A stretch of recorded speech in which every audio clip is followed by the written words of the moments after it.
If you've been using a vertical mouse for a few years like I have, then you will know that it's very hard to go back to those horizontal mouse. Once your wrists get a taste of the neutral grip comfort, anything else just feels wrong. My wrist had some discomfort a few years ago and I immediately knew that I had to do something. So I got the Logitech MX Vertical and then came the Logitech Lift. And at that time, actually until recently, Logitech was the only reputable brand making great vertical mice. But since the Lift, which was their most recent release of vertical mouse, has been 3 years already, yeah, wear and tear is starting to get to this mouse. There's a lot of issues with it now and I have to fix it someday. There is quite a lot to rant about its fixability, so do stay tuned for that video. But anyway, out of all the brands that came, Razer is the first one that came out with a gaming vertical mouse. It's the Razer ProClick V2 Vertical Edition gaming mouse. It's a one-of-a-kind gaming vertical mouse as far as I know, as no one else has done something like this thus far. And that is what excites me so much.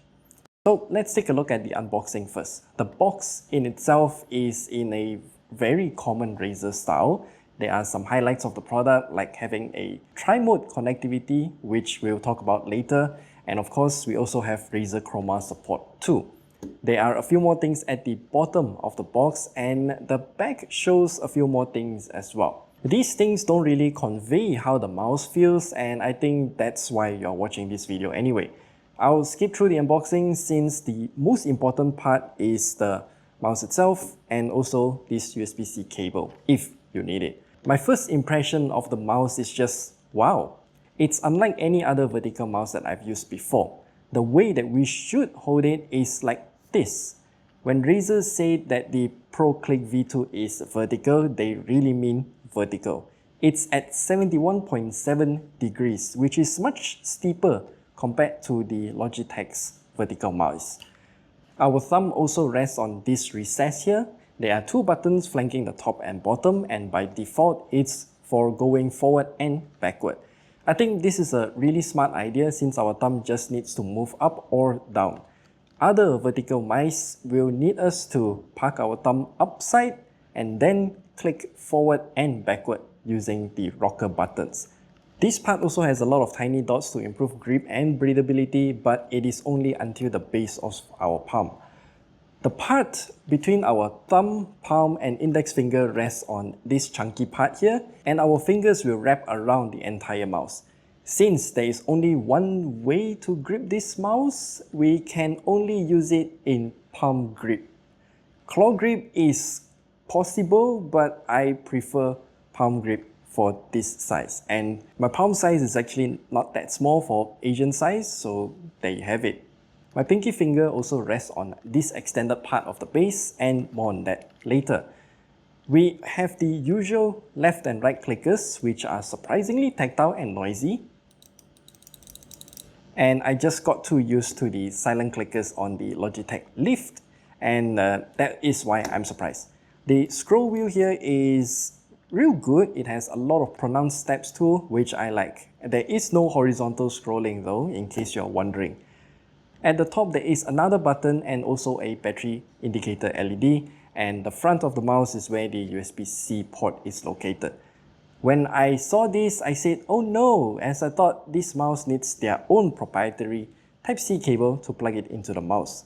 Razer did include a USB-A to USB-C cable. Come on guys, it's time to move everything to USB-C. So there is no converter as well for converting the USB-A to USB-C. So if you're using Macs, then you can't connect this mouse to your Mac. Anyway, I was surprised when some of my cables can actually fit into the mouse and plug it in. It's not the easiest as I need a USB-C cable with a thinner head, and it's really difficult to align the port once the cable went into that cave. Now, since the mouse is so different compared to any other vertical mice that I've used, how does the Razer ProClick V2 Vertical Edition mouse feels? Well, it took me a day or two to get used to it. You see, the way I grip the mouse is different compared to these Logitech ones. It is nearly completely vertical, so I need to adapt the way that I swing my arm around.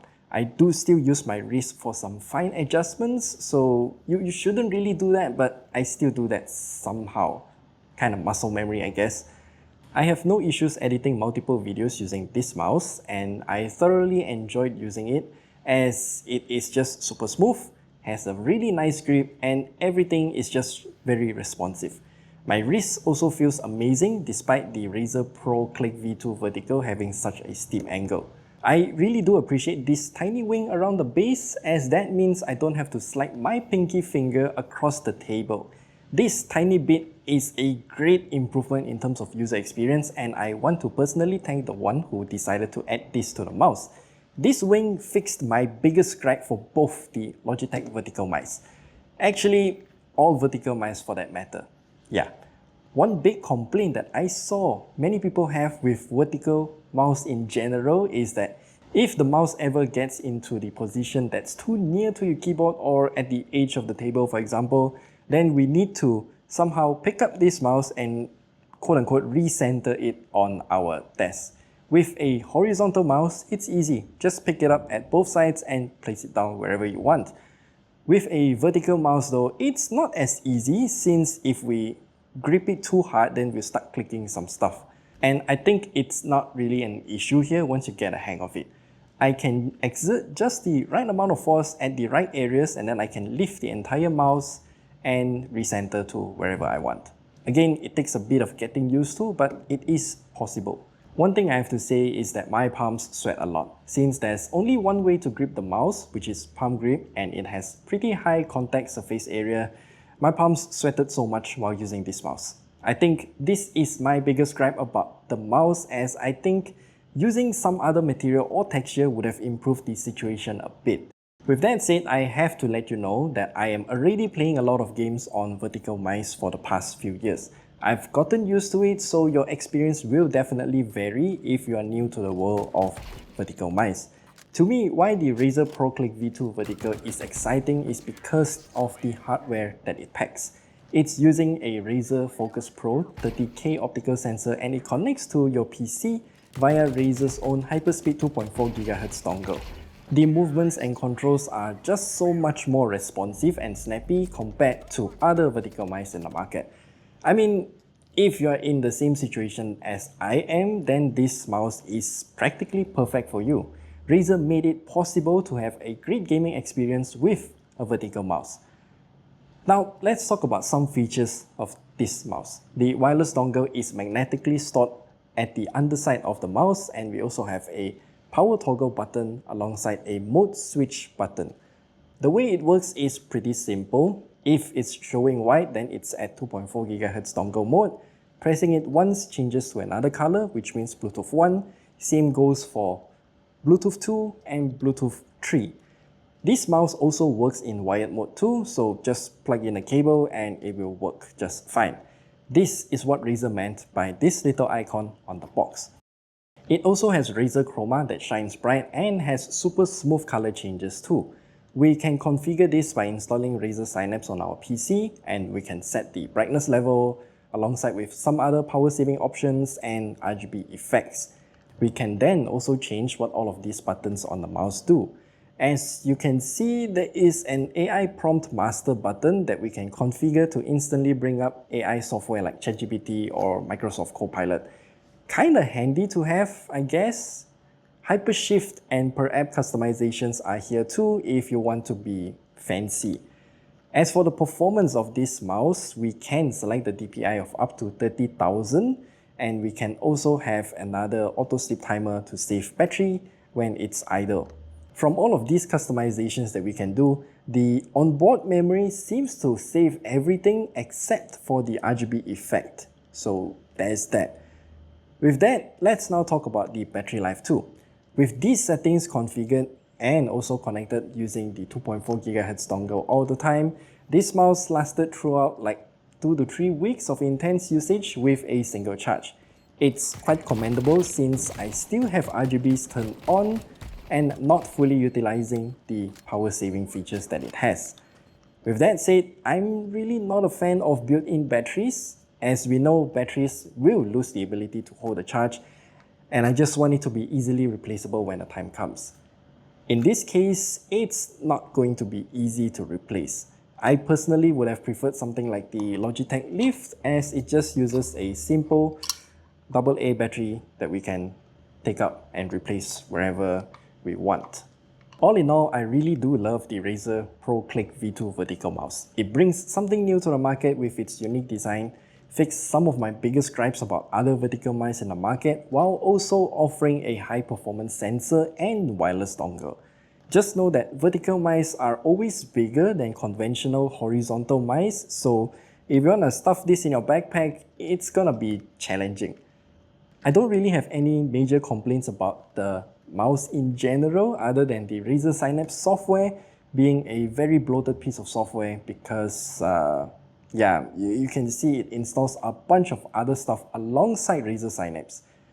But then again, you can just install it, configure the mouse once, and then never touch the software again. Though some features like per app button customizations and RGB lights won't work without Synapse running. Other than that, we also have to talk about the price. Officially, it is at 120 US dollars, but for us here in Malaysia, I can only find one listing and it is at 588 ringgit Malaysia. It's a pretty hefty price considering that both Logitech's vertical mice are like about half of what Razer's asking for this mouse. Yeah. Also, I have to admit that this is a very niche mouse. I mean, a gaming vertical mouse that also doubles as a productivity mouse, this Razer ProClick V2 vertical is the only one that fits in that category. Despite the price, I can still highly recommend this mouse if you're looking for a vertical mouse that can do everything. By the way, this mouse is also available in the standard, conventional, horizontal design. Same features, same hardware, just horizontal. And that's all that we have to share with you here in today's video. Do let me know what do you think about this mouse and vertical mouse in general. Are you using one or are you considering to get one? Let us know all of your thoughts and opinions down in the comment section below, and we'll see you guys in the next video.